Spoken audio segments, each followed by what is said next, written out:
All right. Joined now by Kyle Porter. Sorry. Well, Kyle Porter. Joined now by Kyle Rode and Jason Porter. Uh, Kyle, how we doing tonight? Doing great, guys. Yeah, thanks for having me. Always fun being on. Yeah, absolutely. Well, this interview, as always, is presented by Jason Porter. So, Jason, why don't you go ahead and give us the first question of the night for Kyle? Yeah, Mr. Rowe, I'm sorry for the demotion there, changing your last name, buddy. Hey, great game the other night. It was fun seeing you guys just really coming together. I noticed something that I wanted to ask you about that I think is probably a little bit of a growing trend, and would love for you to speak to Nick and Will and the audience and I about this. But there was a moment at some point during the game that kind of actually happened behind coach, and I actually happened to say something to him yesterday about it. But Darius kind of sidebarred one of the other freshman point guards, and was just kind of whispering in, coaching him up, doing what Darius does, upperclassmen do what you do. How important is that idea of just trying to coach up the younger guys and trying to make sure they understand not only the culture of the program but certainly the X's and O's? No, I think it's kind of what Coach wants, man. He wants us to be a player-led team, and Darius does an unbelievable job at just staying in everybody's ear as far as like comments or little points throughout the game. He has such a high basketball IQ, and Colin, like all of our freshmen, and really most of our guys, like take information and take coaching from each other really well, which is really fun, and because we all have like the best thing in mind for each other, and I think that's really unique and allows us to serve one another, and like you saw Darius being able to kind of serve Colin in that way, and ultimately make us better. So that's really cool. Yeah, Kyle, you were that first half against Eastern Shore. You were on fire from three, like NBA Jam. Like you probably could have showed Darius up with the range. And then you were like yelling at the bench, I guess to get them fired up. Like when you're feeling it, and you've got the hot hand like that. Like what are you seeing from their defense, and maybe just kind of run us through like when you have the hot hand, and kind of what it's like to also be unselfish and look for the best shot in those times. Yeah, I think one of like kind of my roles is to try to bring energy to our team, and any game. Even though I think we were probably favored in that game, just try to bring our energy, bring our own joy, and our bench does a great job celebrating little plays, big shots. So always cool to see their reactions, and yeah, we got a really good group of unselfish guys, and the basketball always seems to find like who's feeling it for the most part. Normally it's number two, but at the same time, like as we have such an unselfish team that I had a couple in a row, and our guards do such a good job, and we have such a good guys that screen in space well. So hopefully, just got to shoot the shot. Kyle, net rankings were announced today. You guys came in at 127 starting off.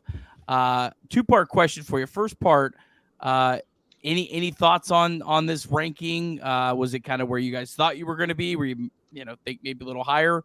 What was your thoughts on this? Yeah, to be honest, I really don't know a whole lot about how the rankings work. Coach McKay tells us all the time the game's played on the court, not on paper. So we really don't focus too much on it as a team or anything like that. But it's always cool to get recognized, and something that is great to talk about and analyze and compare to other teams. But at the same time, we don't really pay too much attention of it as players. But it's a super cool graphic, and no, it's awesome, man. Like we're obviously trying to be the best team we can be, and the higher ranking typically means you're getting a little bit better. So we're going to keep getting better every day, and hopefully that ranking goes up. Well, that graphic is from our guy Zach McLaren. So shout out to Zach. Great work on that. Does a lot of the graphics for us here. Ren does an awesome job. So you kind of answered my second part there. I was going to ask how aware you are of like the efficiency numbers and things of that nature, and how kind of running up the score can be beneficial. You guys don't really pay a whole lot of attention to that. You just try to play the best you guys can on any given night. Yeah, that's above my pay grade, man. Normally, we're not too concerned about that kind of stuff, but it's cool that you just inform me about that. Kyle, we always talk about there being three distinctive seasons to the overall season itself, as far as games go. Non-conference, conference, and then the blessings of March Madness. As you guys are wrapping up the non-conference play here, how do you stay locked in on these kind of handful of games? And since Nick asked a two-part question, I'm going to go for a two-part question. That would be the first part, and then part two is, you started looking at some of the conference foes just a little bit, some general scout stuff, or can you kind of start telling us about that? Yeah, no, I think this is kind of almost the second half of the non-conference schedule. We've had more practice time, and Coach McKay's loved that. So we've been really focusing in on the details and defense, of course, and just trying to really prepare for the next game tomorrow night, of course. And then understanding we have 3 really big ones after that to conclude our non-conference, and then another one on the 21st before you get into Bellarmine, which they're always super disciplined, well coached. They probably play one of the toughest non-conference schedules you'll find in the country. So I've seen that because I'm from Kentucky. I know they played Kentucky recently, and they beat Louisville to start the year, but other than that, man, normally everybody plays on similar nights, so you really don't get to watch too much of the other conference opponents. I heard you guys mention that we were like 4th or something in that ranking from ASON teams or something like that too. So you guys really keep me in the loop. So, but no. And then the second part, did I answer the second part, JP? Yeah, you're good. You're good. Okay, I was just making sure.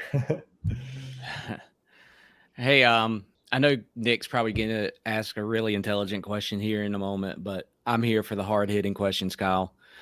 I'm looking at the schedule, and of course, you guys, the game tomorrow night got switched up a little bit with the opponents, but Maryland Eastern Shore, if I could go back to that for a second, it was ugly Christmas sweater T-shirt giveaway night and Christmas party night. What is the go-to Kyle Road Christmas party like? And, what is the gift giving like? And what's Kyle Road's favorite Christmas song? The folks want to know. Flames Nation needs to know. So that was a 7-part question. Yeah. Mm-hmm. It was hard hitting. We'll start with the T-shirt that they made for the last game for the students was awesome. I'm actually trying to still get my wife one for Christmas and put that in a box and give it to her for Christmas. So that's kind of what the gift giving is like as well. So that's it. That answers that. Favorite Christmas song.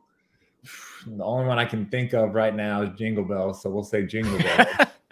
Christmas movie though, probably like a Home Alone or Elf. Just a classic there. So that was a bonus answer too. So, yeah.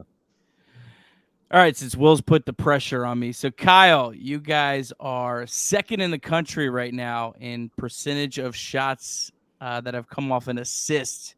How much of an emphasis is that for you guys? Is that something that you guys are putting a lot of pride in this year?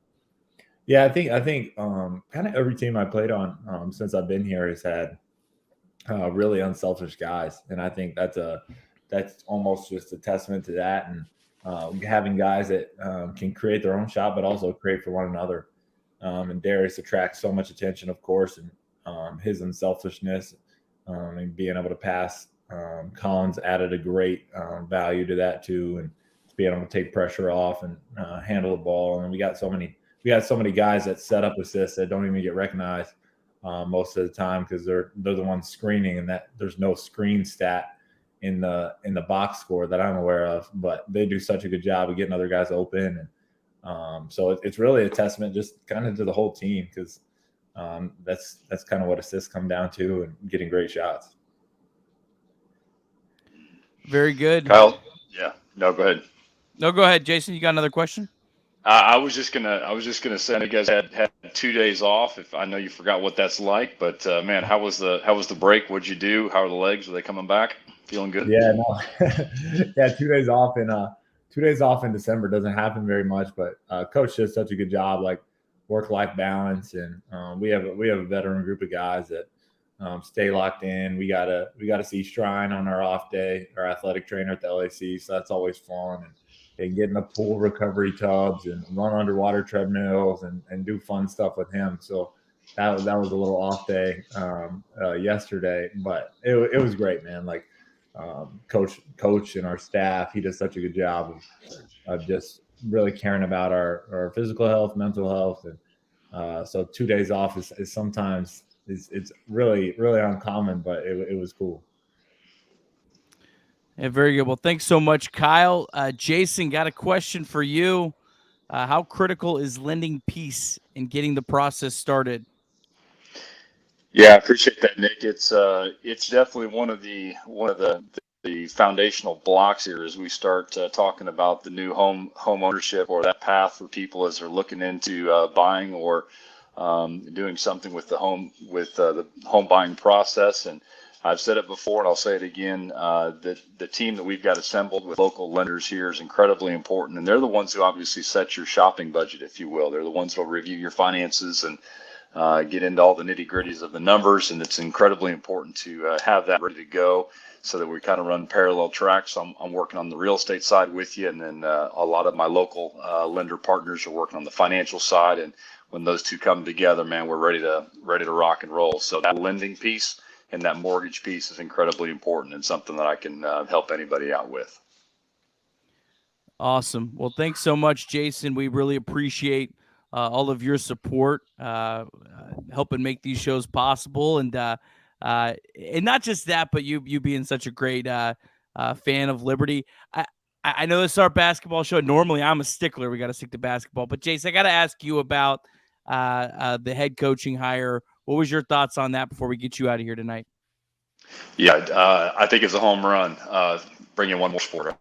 No, fantastic hire there. I think Coach Shadwell is going to do a phenomenal job. I really appreciated his humble attitude and humble spirit with everything that he's posted. Certainly what he said yesterday in the press conference, but could tell he's genuinely excited to be part of Flames Nation now, and I think he's going to feel the love already, and I'm excited for him to get to work. I know he already is. Awesome. Jason, were you at the press conference the other day? I was yesterday. What was kind of the mood in the room? Sorry, Nick, we're hijacking for football here, but man, it was packed. It honestly looked like a third floor game day. I mean, it was there were so many people there from literally across the room or across the stadium, but really a good energy, I think, for sure. Standing ovation when he and Ian came in, which was really cool. And I think his family was overwhelmed by the attendance too, but a lot of other head coaches in the room as well. And man, it was a packed house. The energy was real. It was exciting to see.